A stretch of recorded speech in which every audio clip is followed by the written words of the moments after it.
Thanks for pressing play. This is Christopher Lochhead, Follow Your Different, where we aspire to celebrate the people, ideas, and companies that stand out. We've been named a top 30 business podcast, one of the top 100 outstanding podcasts, and we've been called the biggest box full of chocolates on the internet. As usual, we're sponsored by the good folks at Oracle NetSuite. To turbocharge the growth of your business, check out netsuite.com/different. On this episode, a fantastic entrepreneur named Joe Kudla. Joe is the founder and CEO of a new men's athleisure brand and called Vuori. And we talk about how to take action based on insight. Joe saw some things going on in the athleisure world and wanted to seize upon them. We talk about how he bootstrapped his way to success based on designing a legendary pair of shorts.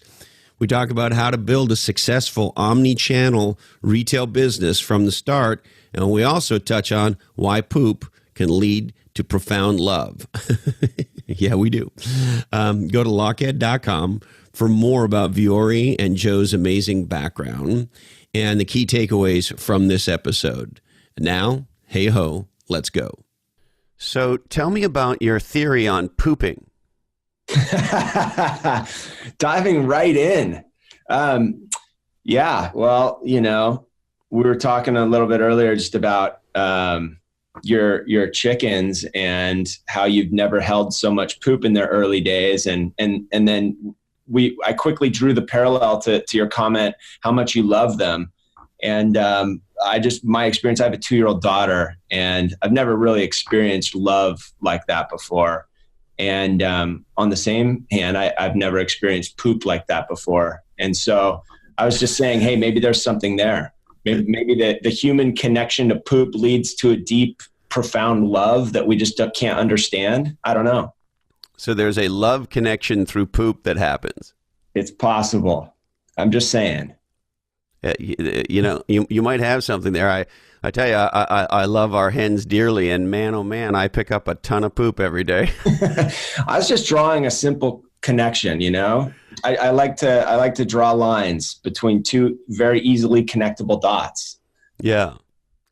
So, you've built a very interesting business because I think a lot of people would look at clothing, athletic wear, athleisure as a category, and say, okay, well, why does the world need another pair of pants or a new T-shirt or anything in this kind of domain?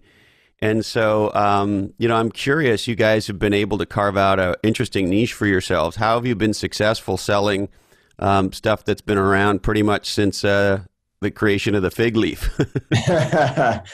Yeah. I mean, it's been an incredible journey, and it really all started, I don't know, you probably hear this from a lot of entrepreneurs, but it really did start out of a personal need. I was an athlete and beat myself up playing football and lacrosse my whole life. And about 10 years ago, I was dealing with a lot of back pain, and a friend said, hey, you should try yoga. And so I gave it a shot, and it was like the first thing that I've ever really done that's given me true relief. And I kind of fell in love with the practice. I was going daily, and my body had never felt better. And I kind of looked around, and I'm like, what's a dude supposed to wear to yoga? And that was kind of the question that set us on this whole path. But they're just, if you really think about, if you kind of step back and you look at the athletic apparel market, yeah, sure, there's the mass brands that, I grew up playing sports in, the Nikes, the Under Armours, all the big guys. They're kind of mass distributed. And then you look at what Lululemon has been able to accomplish by being kind of bucking the trend in athletic apparel and going way up channel in terms of better materials, better construction, more modern, tailored fit. And, it kind of just showed the world what was possible through all of these new premium performance materials that were available. And that was great. The only problem for us was Lululemon always felt like it was our wives' brand. It just wasn't really for us. I mean, I have a couple of Lululemon things. Yeah. I think a pair of shorts. But to your point, like they have, I don't know so much, I live in Santa Cruz, California, And I haven't been to a Lululemon store on the West Coast that I remember anyway. Maybe I have, but I know that in New York, I think in Soho, they have like a big, beautiful store. And, I've been to a few of the sort of more showcasey type Lululemons, and they seem to have a fair amount of shit for guys. Yeah. But to your point, like you don't want to be that guy. Yeah. Right. Like, and I don't want to throw up on them but like if you're wearing Lululemon and maybe, I don't know if these are popular anymore, but remember when those Tom shoes got really popular? Oh yeah. And so you're the dude walking around with Lululemon and Tom shoes and stuff. And you look like you have been dressed by your wife or girlfriend, and you kind of feel like at least I do. I can't do that shit. I feel very dorky wearing what feels like, and I know this probably makes me a Neanderthal, but what feels like women's clothes. Yeah, I mean, that was definitely a part of the sentiment for sure. But, even beyond that, because I got to give Lulu a ton of credit, and I am actually super appreciative of what they created, because it kind of paved the way for emerging brands like Vuori. But yeah, I mean, there was that.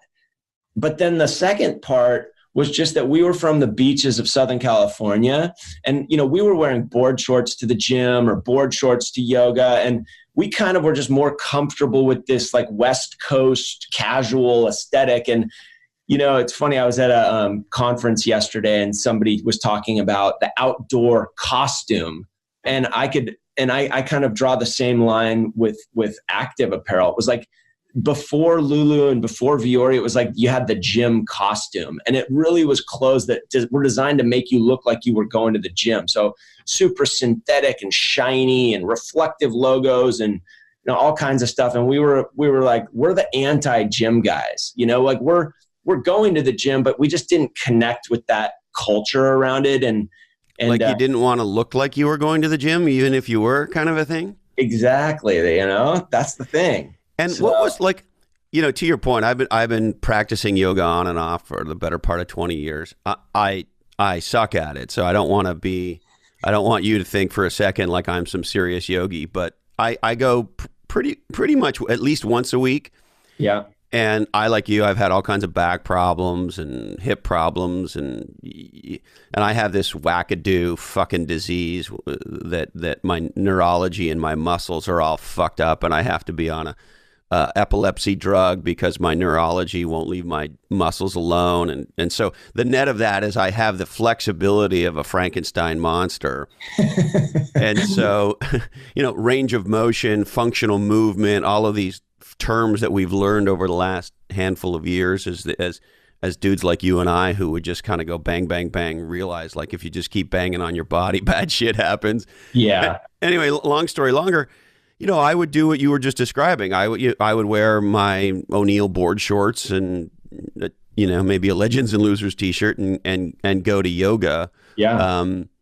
But and this idea of me being an athleisure didn't, because to your point, it was too Lulu-y. Yeah. And so why did you think guys needed something other than O'Neill board shorts and t-shirts to go do yoga, or for that matter, to go train in? Well, board shorts are great, but they don't give you all the support that you need. I can't tell you how many yoga classes I've been in where guys wearing board shorts, you get a sneak peek at something you don't want to see, or I've even seen board shorts blow out in class. So it's really... So that is the most horrible thing that could possibly happen in yoga, I think. Yeah. Right? Like how do people do this naked yoga, Joe? Like, I've never heard of such a thing, Christopher. You're going to have to walk me through that one. Well, look, women are beautiful, so that would be one thing. But like, of course, if you and I went to naked yoga, it would be terrible. Like the idea of men doing downward facing dog is just like, it's a horror show. So you're saying that this is actually a thing, going to naked yoga? No, it's a thing. Google naked yoga. People fucking do this. No, and it's terrible. And look, I don't begrudge anybody their stoke. So if this is your thing, then God bless you. But like, there's certain things you can't unsee in life. And for me, I don't want to see naked yoga. No, that's not something I need to see either. And hey, maybe that's my new intro to the brand is, naked yoga was picking up steam and we had to solve that problem. So maybe you could do like, you could have the words naked yoga and then that sort of red circle with a red line through it, like no more, we stand against naked yoga. yeah, goes on the hang tags, I Yeah. like it. And so the idea was great sort of functional fitness clothes primarily for dudes doing yoga, but didn't make you look all shiny and shit like you were advertising, so to speak, that you were going for the gym. Was that sort of your original aha? Yeah. I mean, if you think about what the women's business had been doing for years, Lulu really started the trend, but athleisure is all about versatility. It's about, you can wear it to the gym, but you also feel comfortable and stylish wearing it around town. And nobody had done that effectively in the men's market. And especially when we were launching, Lulu was really just starting to dabble in men's. They had a little 4-way rack and the kind of the stuffed in the corner. That's changed. Obviously, they've made men's a big priority, and it's a matter of fact going to be $1 billion business for them within the $1 billion on the men's stuff, on the men's side alone. Wow, $1 billion. So a lot of guys don't feel the way I do, like they're being dressed by their wives if they're wearing Lululemon. I think that the perception is still very much real. I talk to guys that have half their closet as Lulu and they still feel the same. And it's just because there's no other options. But yeah, you cannot deny the comfort and the fit and the quality of premium active apparel. Like the textiles, the fabrications that we're working with, they're just better than what used to exist. They perform better. They don't wrinkle as much. They fight odor. They dry quick if you sweat in them. And you can apply these fabrications to any kind of clothes. So whether it's a pair of gym shorts or it's a pair of chinos you're going to wear to work or, on the golf course, there's just incredible fabrics out there and they don't look all synthetic like they used to. And so I remember those some of those early Nike dry fit shirts and some of the Under Armour stuff that they look all shiny. Yeah, exactly. Right. And I don't know. I never wanted to be shiny. No, I didn't want to be shiny either. I didn't want to be shiny. You look like a dude's dude. You got your dude beard going and your hair and, you look like you're a surfer, aren't you? I like to surf. Yeah. When I find the time to get out of the office. These days, it's a little tricky with the 2-year-old and a career. But yeah, I love to get in the water when I can. So you're like what I lovingly refer to, particularly living here in Santa Cruz, as a duty dude. I call them duty dudes because they're these guys who use the word dude every fourth word. Yeah. And so I like to say that Santa Cruz is a duty dude manufacturing plant. And I call them duty chicks. We have a lot of duty gals around here that say dude a lot too, and they sort of look a lot like the dudes in terms of what they wear. And so, yeah, dudes. So you thought functional with a yoga orientation that doesn't scream I'm going to the gym. That was the original idea. Yeah, I mean, yoga was kind of the original aha moment, but then I don't identify myself as a yogi per se, even if I practice yoga multiple times per week and it's, something that's really changed my life. Around here, I identify more as a kind of an act. I just live the typical Southern California active life, in and out of the water. I'd love to ride mountain bikes, hike, go rock climbing when I can. We do these cool training things on the beach, but we're just active, and so yoga is just part of an active life, at least down here. It kind of keeps me doing the things that I love to do.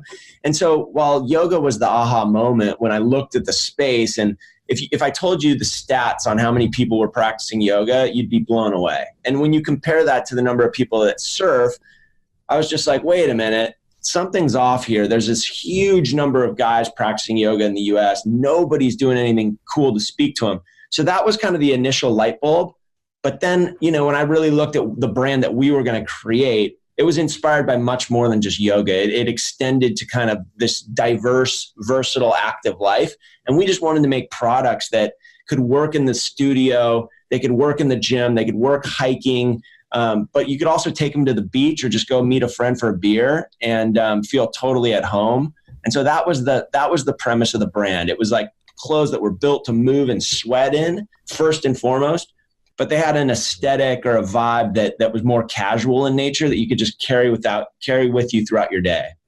Yeah.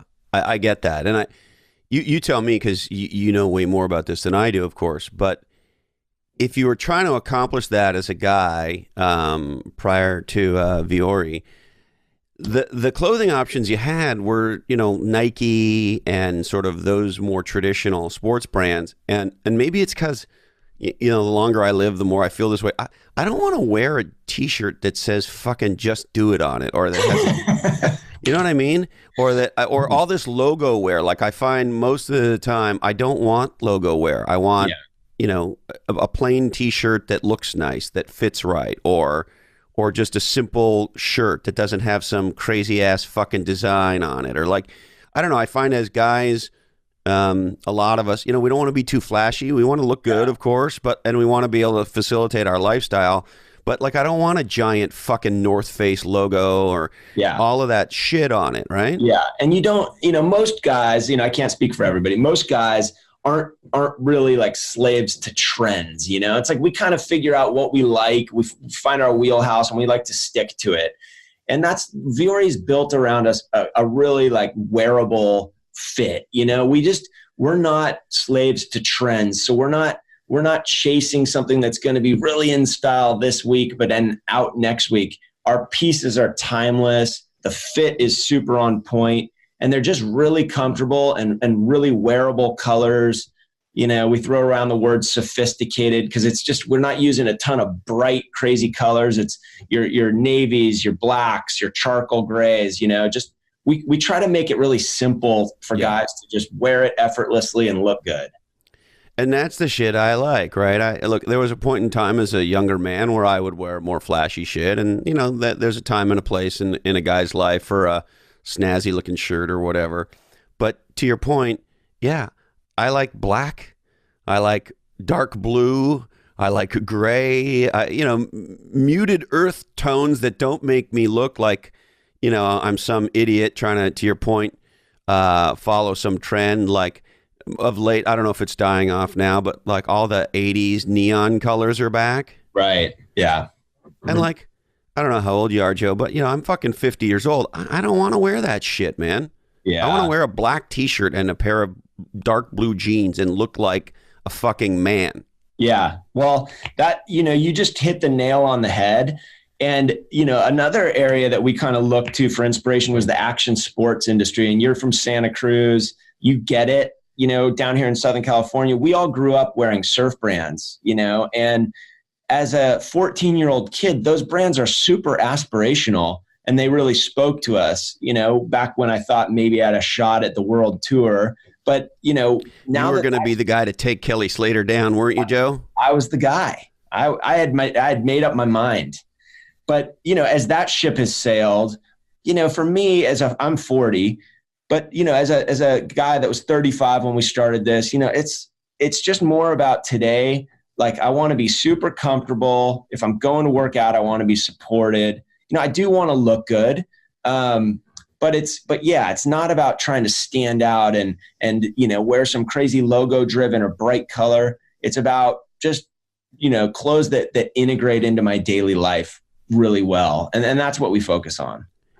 And so what I'm curious about is, I could make an argument that this doesn't sound like an innovative idea. It's like, okay, athletic oriented clothes that are not fashion oriented, but are more timeless for dudes. Yeah. Like, if I was a venture capitalist, I'd look at that and go, okay, so Joe, like, why is that a new category? Why is that? How can you do that in a world of everybody from Nike and Under Armour to O'Neill and Billabong and everybody in between, never mind Lulu themselves? And like, so I guess my question is, how have you guys been able to so effectively differentiate in, one of the most crowded mega categories around? Well, yeah, I mean, people always refer to this category as crowded. And it's funny because I actually saw it as just completely wide open. While Nike and Under Armour, sure, they compete in athletic apparel, they're so team sports driven.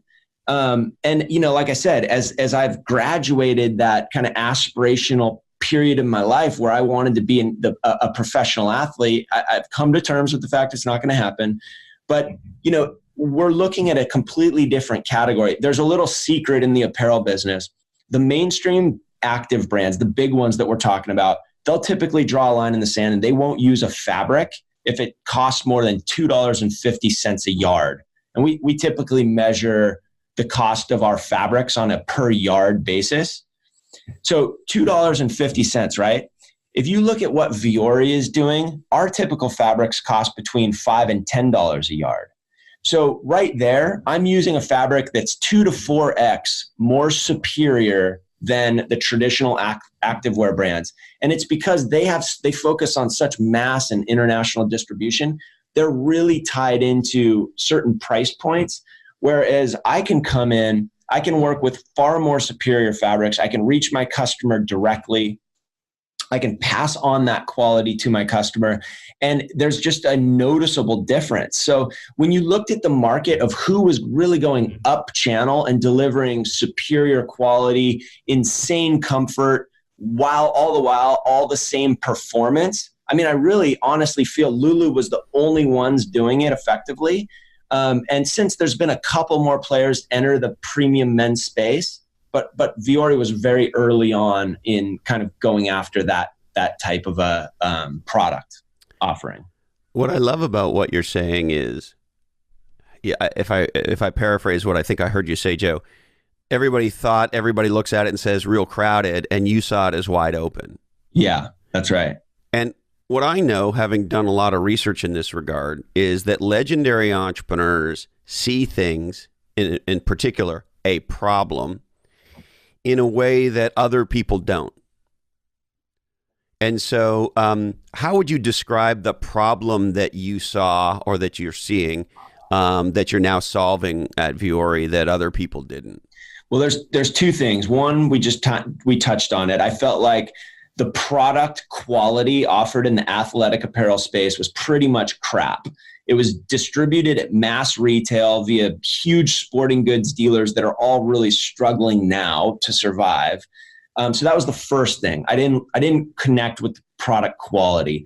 And then the second thing is we were from the beaches of Southern California, and all athletic apparel really was inspired more by urban and street culture. And here we were as surfers living on the beach, and we were like, these products, these just standard black, gray colors, like shiny fabric, they just weren't speaking to us. So we were like, nobody's talking to us. And if you thought about the guys that grew up with the action sports brands, which is a pretty big market, you know, they were all graduating. They were all getting into their 30s, 40s, 50s, and they weren't connecting with those brands anymore. So they didn't really have anywhere to go as they were like shifting their focus into staying healthy and active. They didn't really have a place to go. So our whole brand proposition, which we thought was just wide open, was building athletic or performance apparel that was inspired by a coastal California lifestyle. You know, it was this integration of yoga, fitness, surfing, and everyday casual life by the beach.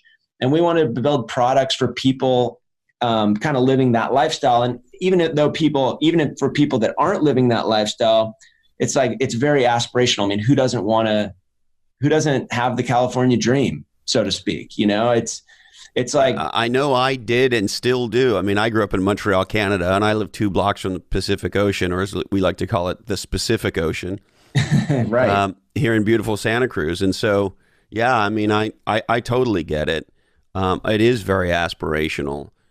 Now, the other thing about this is, you know, your shit's not cheap. It's a premium priced set of products that you're offering here, and we hear a lot in a lot of categories and industries, but in particular in apparel, you know, I can get all this shit cheap now, right? Lots of shit made overseas and at volume and all that sort of stuff. And so, you know, you're used to paying $5 for a t-shirt or whatever it is. And you guys are sort of bucking that trend because your stuff is premium quality and also premium priced. And so I guess that leads me to a question, which is, you know, how have you been able to, as you've been defining your niche and building your brand, how have you been able to, as part of your niche and branding strategy, sort of carve out a higher end price point? Yeah.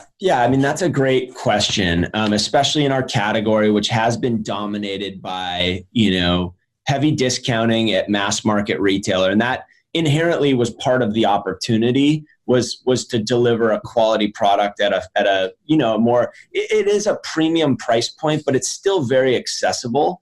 Our price point for athletic shorts starts at $68. If you go into any surf shop and you want a 4-way stretch board short, you're going to be paying that. So it's very much consistent with kind of your more premium surf dealers. We actually price ourselves lower than Lululemon. So, your typical garment for Vuori is going to be priced under Lulu. We kind of find ourselves in that Patagonia price point. So, Patagonia has proven that at that price point, they can reach a pretty broad audience. And so, sure, we have people that have a hard time with that price point and feel that they can get, an athletic short that'll meet their needs at Target or Walmart. And if that is the case, my sentiment is go for it. Probably not the right customer for Vuori. But, our customers appreciate the quality. They appreciate the craftsmanship. We are super, super diligent about product quality. It's our leading value at the company, and we spend a lot of time on it. And so those goods just cost a little bit more. Yeah. And that there's nothing we can do about that. Now, I've noticed it seems like there is a renaissance in male-focused apparel brands of one sort or another. There's been and I say this as a consumer, not as anybody who understands the business, but as a consumer, it seems like there's been a real breakthrough and innovation, for example, in men's underwear. Yeah. Right? There are all these new fabrics and these new fits that, just cuddle the boys in exactly the right way. And it's like, and so like I've had this breakthrough over the last, decade or so myself. It's like I used to wear cotton underwear. Well, as an athletic guy, like you don't want to wear cotton underwear, right? Yeah. And so there are all of these new brands that have emerged. And then there's also new clothing brands, right, as well, that are sort of, I think, somewhat similar. The one that jumps to my mind is a brand you might know called Buck Mason. Yeah. And things along those lines, right? Good quality, higher end shit, uniquer fabrics, stretchier fabrics.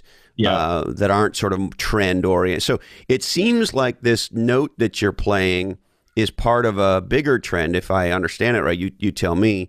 Yeah. Of a new set of fabrics, new set of companies emerging to serve men in new ways. But I'd love it if you could unpack sort of broadly what you think's going on in men's clothing. Yeah, I think you're spot on. We're definitely seeing that trend, especially more recently. When we launched the business back in early 2015, it wasn't as much the case.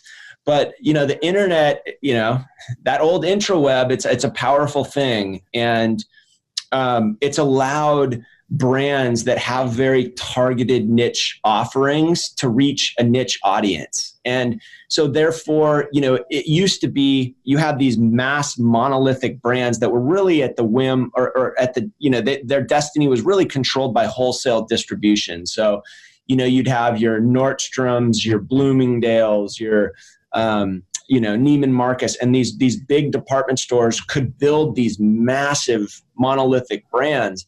Well, now, the guy that has a great idea to work with this really cool new fabric and develop a pant out of it, that guy can launch a business out of his garage, fund it through Kickstarter. And if it's a great product, he can build great traction and reach a very niche audience that's looking for that exact pant. He may not even need to offer jackets and T-shirts and underwear and you name it. He can offer one item that is superior to the other items in the marketplace and build a great business doing that.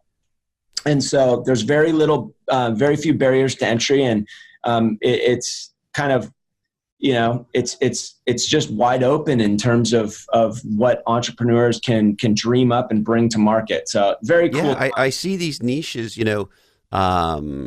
for my last book with Heather Clancy, Niche Down.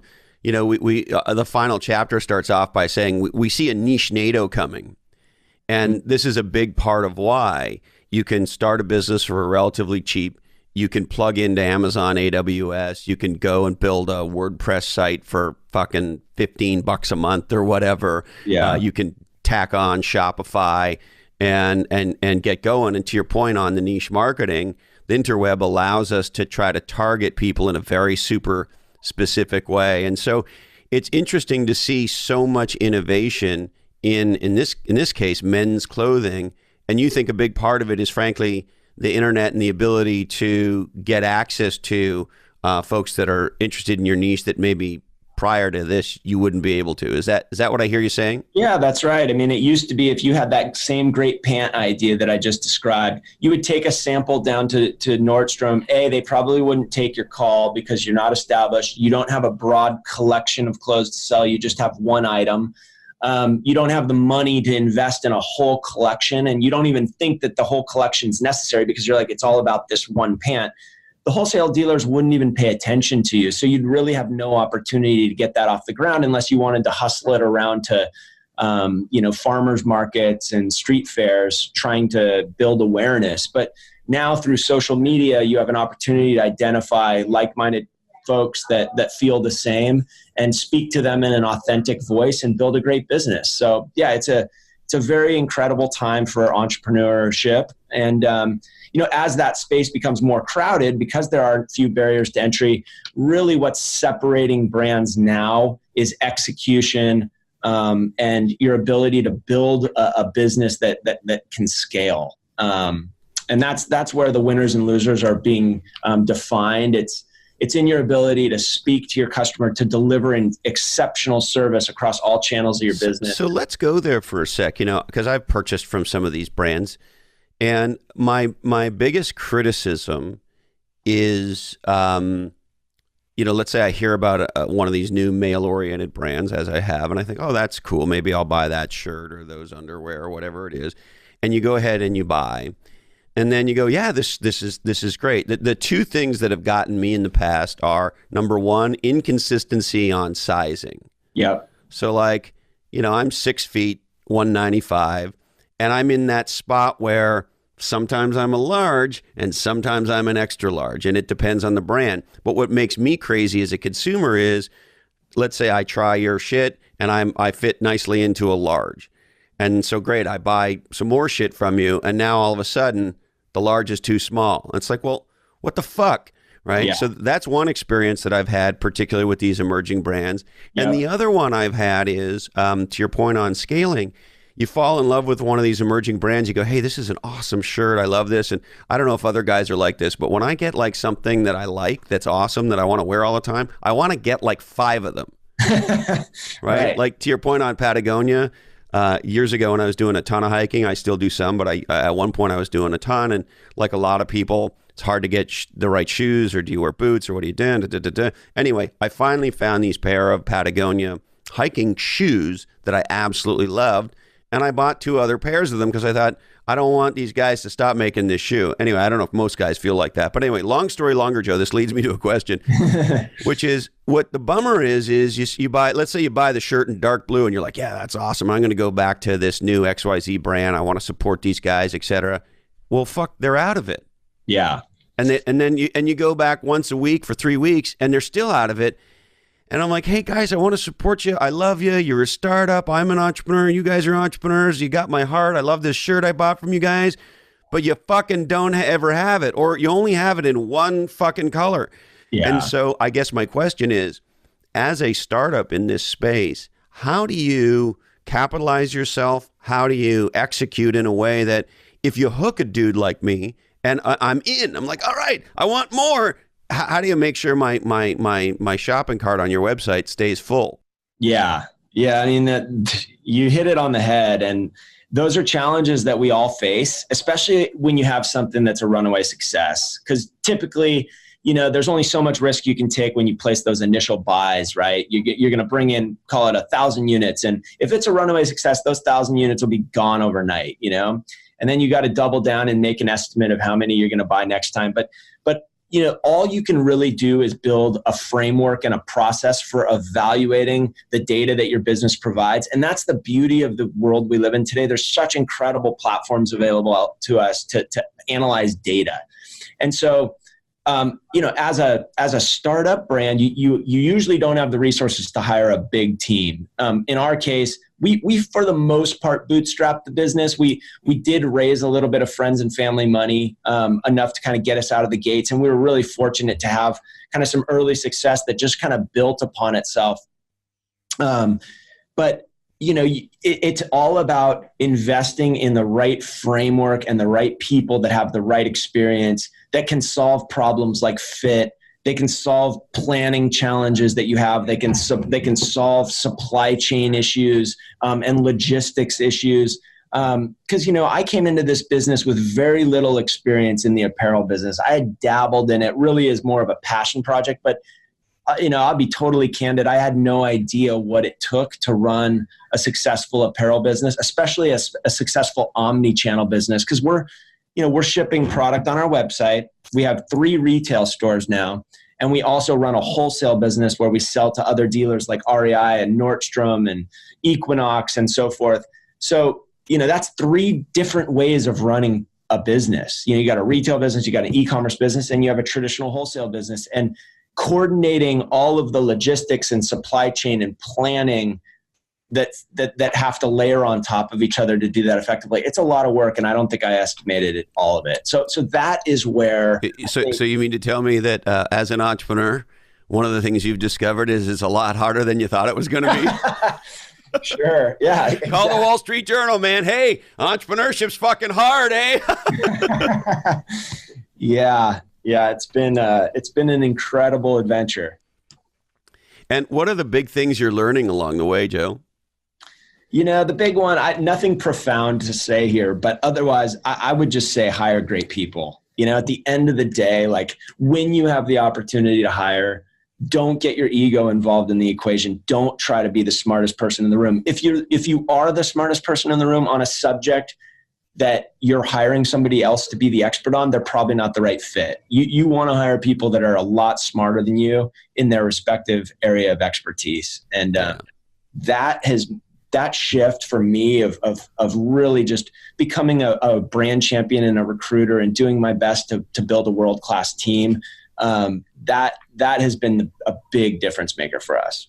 And so if you're comfortable, Joe, can we touch on maybe, and kick me under the table if you don't want to, it's fine. Maybe some of the numbers, how many employees you got, sort of the products, SKUs, and revenue growth, and some of those kinds of things. Give me a little bit of color on the business. Yeah, absolutely. So we are our employee count right now is in the low 30s. We're expecting to double it again next year to get closer to 60. As far as kind of revenue goes, we're not disclosing revenue numbers per se, but I will say that this year will grow about 170% over last year. Last year we grew, I think it was 130% over the year before, and then the year before that, we were still, in relatively smaller numbers, and so we were growing like 300% a year. Yeah. And what's a good margin considered to be in your business? In apparel, you'd like to be up near 60%. With the direct-to-consumer business, that gives you an opportunity to play with a slightly better margin. However, the wholesale margins are deteriorating and costs are going up across the board as manufacturing overseas is getting more expensive. And, there's a lot of things happening in kind of our, if you guys are following the whole tariff conversation as it relates to consumer products, there's a lot of uncertainty there. And a lot of people are actually already being hit with higher tariffs. So margins are kind of being squeezed a little bit in our space. However, that direct-to-consumer business is really a saving grace. And how do you, with limited resources, how do you think about, on one hand, I can imagine being in your shoes and thinking, okay, well, we want to do a big cuddle with some of these giant retailers for our wholesale business because, one long-term relationship with a couple of these retailers could really mean something over time. But yet at the same time, I got to believe that when you think about your direct-to-consumer business over the internet, it would be easy to take a position that says nothing's more important than our direct customer, they came, they found our website, they subscribed to our newsletter, whatever it is, and we want to build that relationship with them. So we got to make that, to your point earlier, Joe, on omni-channel, we got to make that channel of customer more important. And so how do you deal with the push me, pull you part of making those decisions and where you put your resources and time and attention? Yeah, gosh. I hate to give you a generic answer, but, honestly, the truth of it is that they're all equally important. And your customer is interacting with your brand and your product, whether they're in an REI, they're in one of our retail stores, or they're interacting with us on the website. And irrespective of the margin profile of each different line of business, the experience that they have with your brand is equally important in all channels. And so you have to find a way to equally prioritize all. And, I firmly believe that the D2C brands that are launching today that are purely direct to consumer and have no intention of entering the wholesale marketplace are at a disadvantage to those who are thinking broadly as more omni-channel. And even, the brands that are existing like Dollar Shave Club or Harry's, some of these pure, these native vertical direct to consumer brands, all of them reach a point where cost of customer acquisition online goes through the roof. And in order to grow, they all turn to the wholesale marketplace. And so a lot of these guys, in the kind of more commoditized space, they're all going to the Walmarts and Targets of the world. In our case, we look towards more premium dealers like Nordstrom and REI. But it's important to have select wholesale partners. Don't overly distribute. I don't believe in over distribution. I think you keep your wholesale distribution tight. You find partners that are really committed to telling your brand story and are going to merchandise your product effectively. But those are great ways to introduce people to your brand. And we want to be wherever our guy is shopping. And so I think that's very important. Interesting. So what I think I hear you saying, Joe, is if you're going to be in the apparel business today, you have to be an omni-channel business, and all of those channels, direct retail, your own retail, wholesale, and direct to consumer are equally important. And it reminds me a little bit of, it's sort of like I'm a huge fight fan. I love the UFC and mixed martial arts and stuff. And it's like, well, there was a point in time in that world where if you were like a really great boxer and, you could just knock folks out, or if you were a great jiu-jitsu guy, get them to the ground and choke them out. And today you got to be good at all of it. Is it sort of that kind of a thing? Yeah, I think so, because technology has made it so easy for anybody to enter the market that the brands that are really going to differentiate and be successful are the ones that are thinking bigger. But at the end of the day, as an entrepreneur, it all comes down to what your goals are. If you want to run a small niche, profitable business out of your garage and do all your shipping yourself, by all means, do it. Like the avenues are wide open for you to do that today. But, our goal is to build a world-class brand. We have big aspirations. And I think if that's your kind of vision, whether you're an apparel or any consumer product, I think it's important that you're thinking of a physical, tangible experience where your customers can touch and feel your product. And so whether you're going to roll out vertical retail on your own or you're going to rely on partnerships with wholesale accounts to do that, I do think that that's really important. The other thing I'm curious about with men's apparel is, you read stuff about how much of the buying decisions in families or households that women make. And, you read all these things that say they make 80% of the purchase decisions, or you think about, you read shit about automobiles and even, muscle cars and shit, right? Like, honey, can I buy this Mustang kind of a thing, right? And so that the truth is we can be big, burly men all we want, but at least when you read the research, the impression I get, and again, I'm not steeped in the industry like you are, is that women make a lot of the buying decisions. And so how important are gals in the marketing of guys' apparel? Gosh, that's something that we have not solved for. I don't want to pretend that we have. It's a tricky one because that is very much true. But I will say, just more anecdotally, in our store, we now have launched a women's brand. So we're actually a multi-gender brand now. But I will say that 99% of the people buying men's product in our stores are men, and 99% of the people buying women's product in our stores are women. And I would say online, for the most part, it's men buying men's product and women buying women's product. So I think that I wouldn't have guessed that, Joe. Yeah, I think there's a because I like dudes go to stores, like dudes go to your store.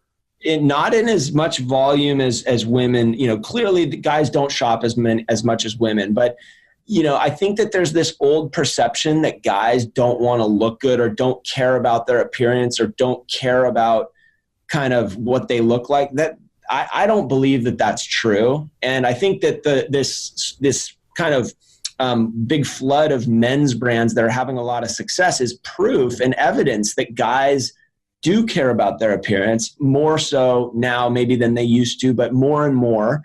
And, you know, if you create an environment where a guy feels comfortable and he doesn't feel like he's shopping in a women's store, I think that there's a great opportunity there. So to actually get guys to go into a store. Yeah.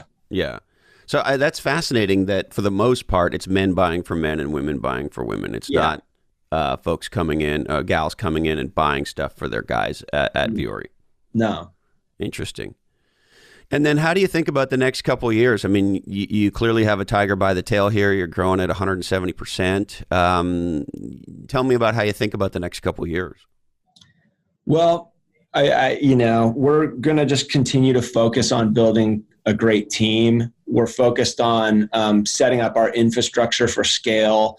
Our business is growing extremely fast here in the U.S. We're going to continue to focus on the U.S. market for the most part, but we are launching a business in Canada. We'll be partnering in Japan shortly. So we're thinking a little bit about our international strategy. But you know, we want to continue opening retail stores in key markets. Like I said, currently we're in San Francisco, we're in Manhattan Beach, and we're in San Diego and Encinitas, which is our backyard.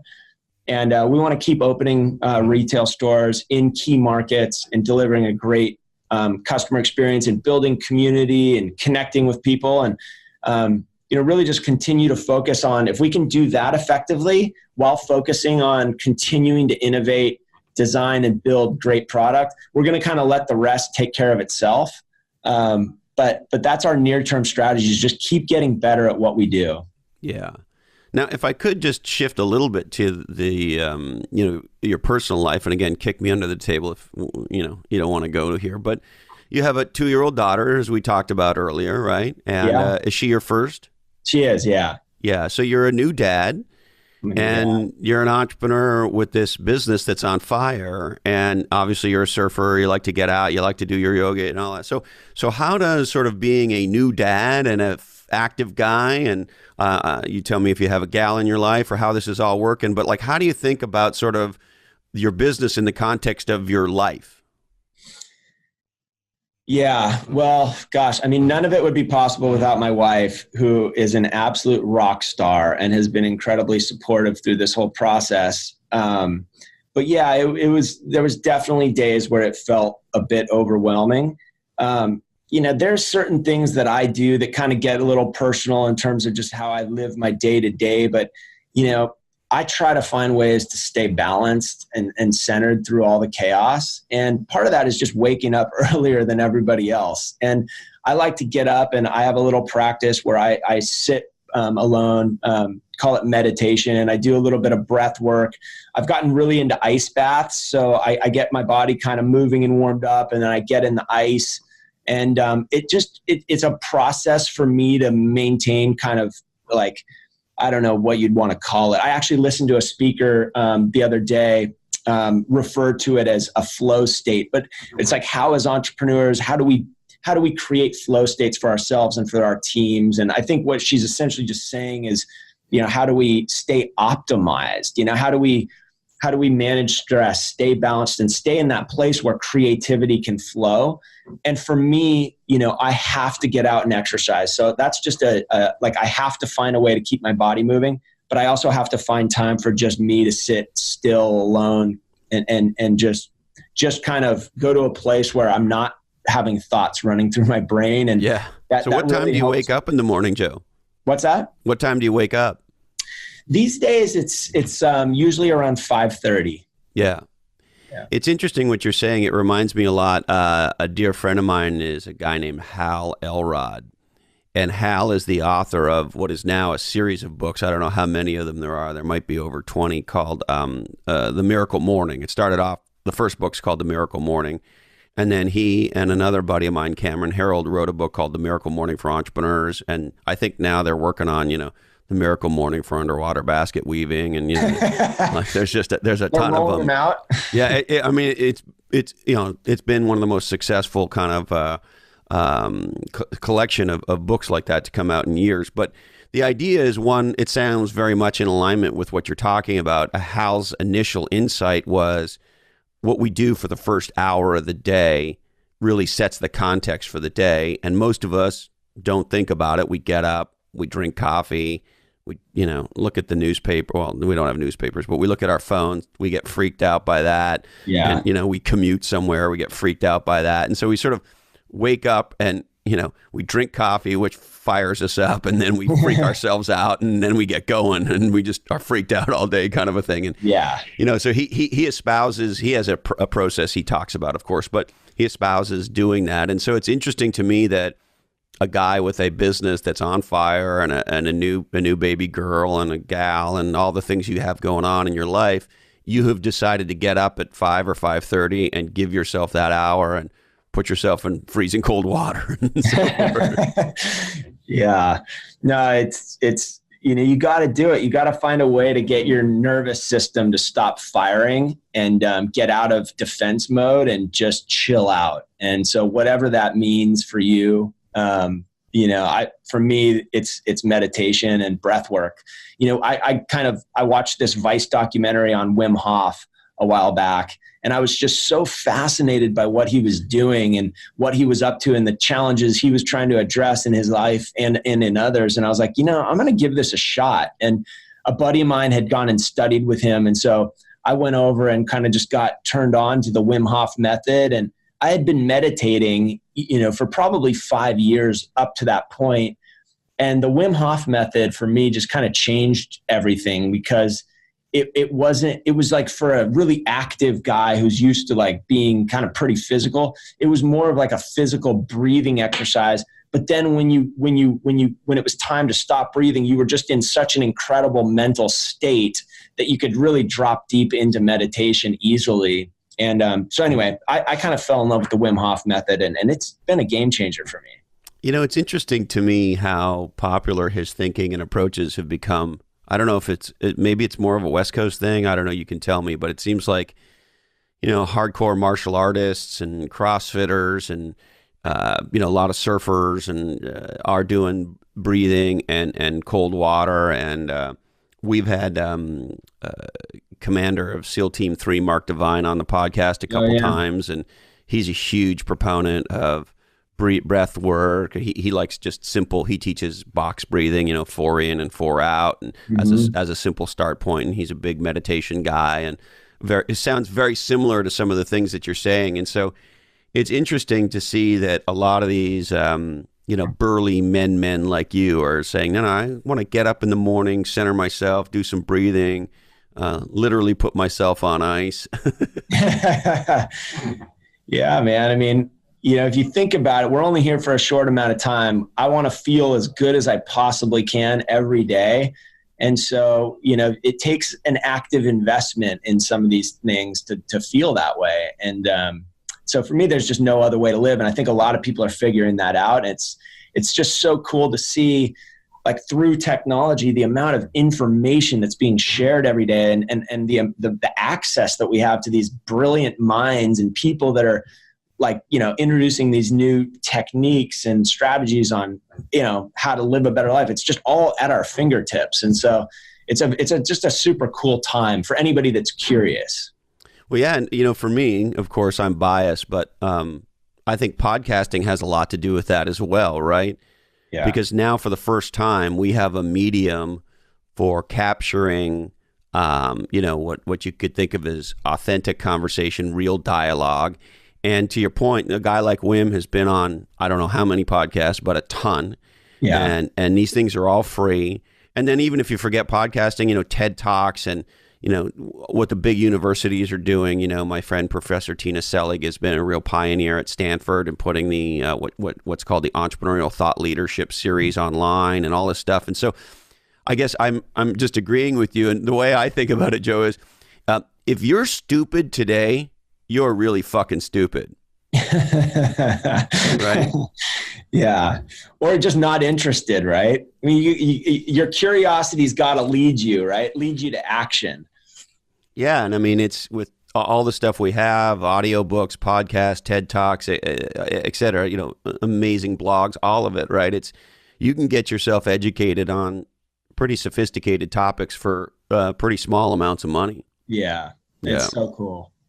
All right. Anything else you want to touch on before we kick out of this wave, Joe? No, nothing specifically. It's been super good chatting with you. I really appreciate it. Well, hey, man, I appreciate it as well. I'm inspired by your story. You're exactly the kind of entrepreneur that I love to hang out with. I think what you're doing is super cool, and I wish you a ton of success building a category king business and a ton of tax problems. Yeah, I'll look forward to that. All right, brother. Thank you so much, and stay legendary. All right, Christopher. Take care, bud. Yeah. Hope you enjoyed that conversation with Joe as much as I did. Now, if you think about omni-channel, this is a new buzzword. It's been around for a couple of years, started off in retail, and it's really about how do you connect multiple siloed sales channels and kind of fuse them into one cohesive, consistent experience across retail, physical world, digital, whether it's on the web or of course on a smartphone.